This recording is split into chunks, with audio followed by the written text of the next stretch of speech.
Chrysanthemum. The day she was born was the happiest day in her parents' lives. "She's perfect," said her mother. "Absolutely," said her father. And she was. She was absolutely perfect. "Her name must be everything she is," said her mother. "Her name must be absolutely perfect," said her father. And it was. Chrysanthemum. Her parents named her Chrysanthemum.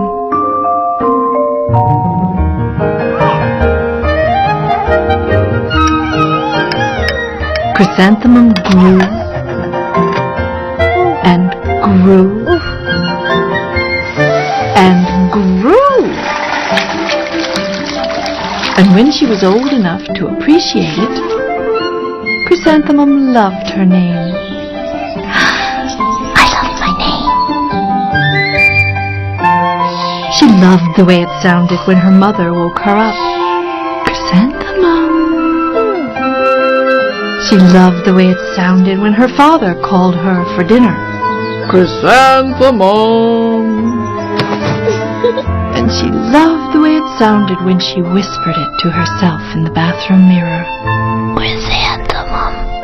Chrysanthemum, chrysanthemum, chrysanthemum."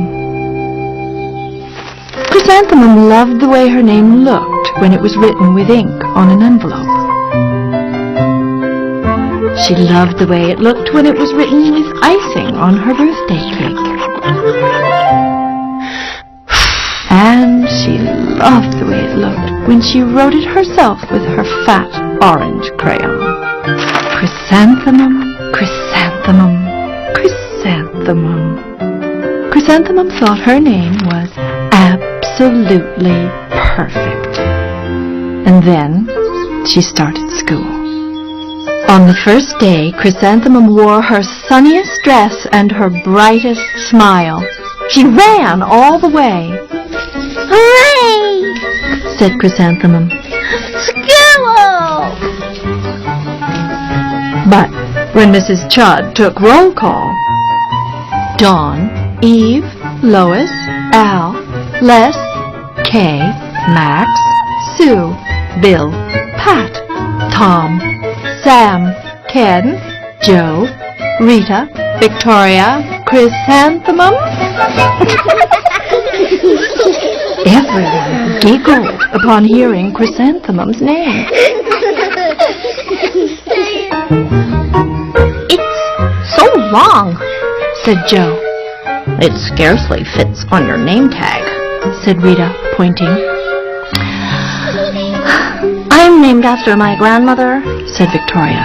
"You're named after a flower." Chrysanthemum wilted.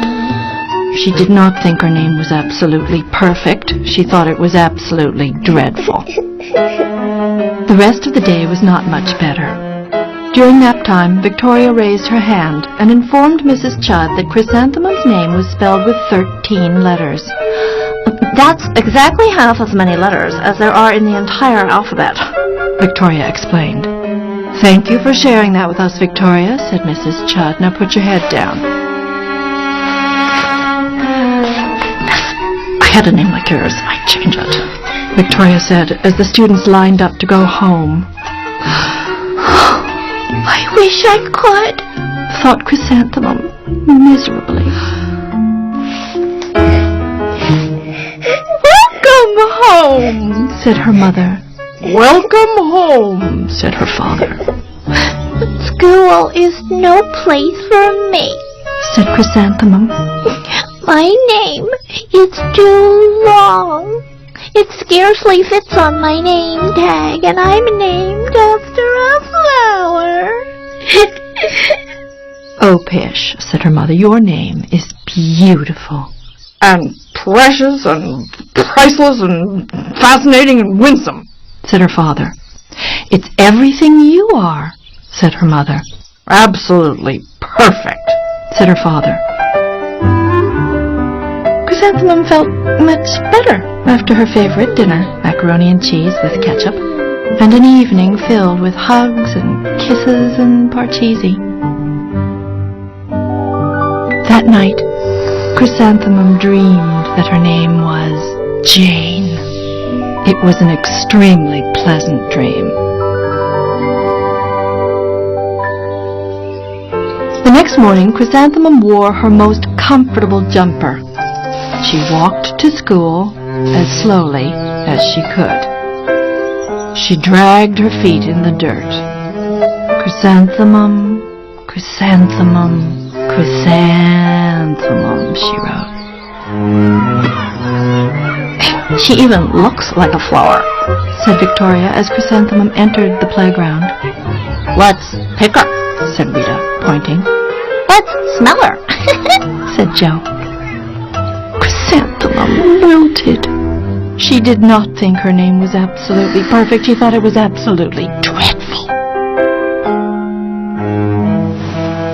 The rest of the day was not much better. During nap time, Victoria raised her hand and said, a chrysanthemum is a flower. It lives in a garden with worms and other dirty things. Thank you for sharing that with us, Victoria, said Mrs. Chudd. Now put your head down. I just cannot believe your name, Victoria said, as the students lined up to go home. Neither can I, thought Chrysanthemum miserably. Welcome home, said her mother. Welcome home, said her father. School is no place for me, said Chrysanthemum. They said I even look like a flower. They pretended to pick me and smell me. Oh, pish, said her mother. They're just jealous. And envious and begrudging and discontented and jaundiced, said her father. Who wouldn't be jealous of a name like yours, said her mother. After all, it's absolutely perfect, said her father. Chrysanthemum felt a trifle better after her favorite dessert chocolate cake with buttercream frosting, and another evening filled with hugs and kisses and parcheesi. That night, Chrysanthemum dreamed that she really was a chrysanthemum. She sprouted leaves and petals.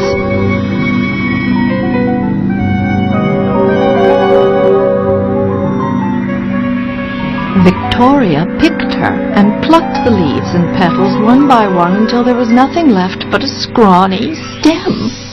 It was the worst nightmare of Chrysanthemum's life. Chrysanthemum wore her outfit with 7 pockets the next morning. She loaded the pockets with her most prized possessions and her good luck charms. Chrysanthemum took the longest route possible to school. She stopped and stared at each and every flower. Chrysanthemum, chrysanthemum, chrysanthemum, the flowers seemed to say. That morning, the students were introduced to Mrs. Twinkle, the music teacher. Her voice was like something out of a dream, as was everything else about her. Twinkle, twinkle, little star, how I wonder what you are. Up above our world so high, like a diamond in the sky. The students were speechless. They thought Mrs. Twinkle was an indescribable wonder. They went out of their way to make a nice impression. Mrs. Twinkle led the students in scales.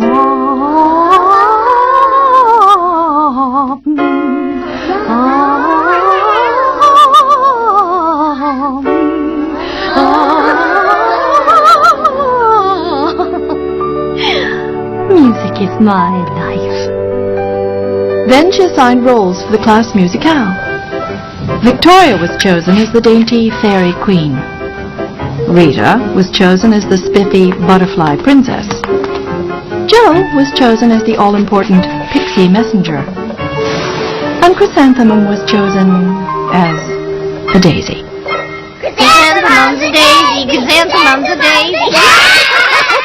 Joe, Rita, and Victoria chanted, thinking it was wildly funny. Chrysanthemum wilted. She did not think her name was absolutely perfect. She thought it was absolutely dreadful. "What's so humorous?" asked Mrs. Twinkle. Chrysanthemum Was the answer. Her name is so long, Said Joe.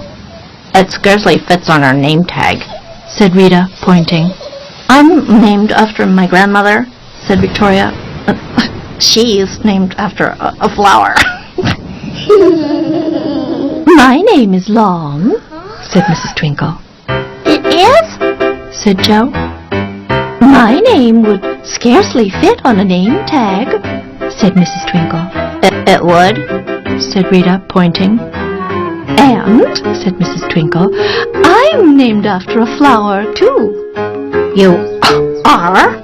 Said Victoria. Yes, said Mrs. Twinkle. My name is Delphinium. Delphinium Twinkle. And if my baby is a girl, I'm considering Chrysanthemum as a name. I think it's absolutely perfect. Chrysanthemum could scarcely believe her ears. She blushed. She beamed. She bloomed.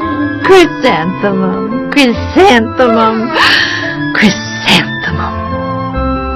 Joe, Rita, and Victoria looked at Chrysanthemum longingly. Call me Marigold. Said Joe. I'm Carnation, Said Rita, pointing. My name is Lily of the Valley. Said Victoria. Chrysanthemum did not think her name was absolutely perfect. She knew it.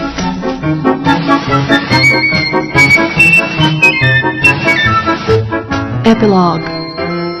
Overall, the class musicale was a huge success. Chrysanthemum was absolutely perfect as a daisy. Victoria made the only mistake. She completely forgot her lines as the dainty fairy queen. Chrysanthemum thought it was wildly funny, and she giggled throughout the entire dance of the flowers. Eventually, Mrs. Twinkle gave birth to a healthy baby girl. And of course, she named her Chrysanthemum.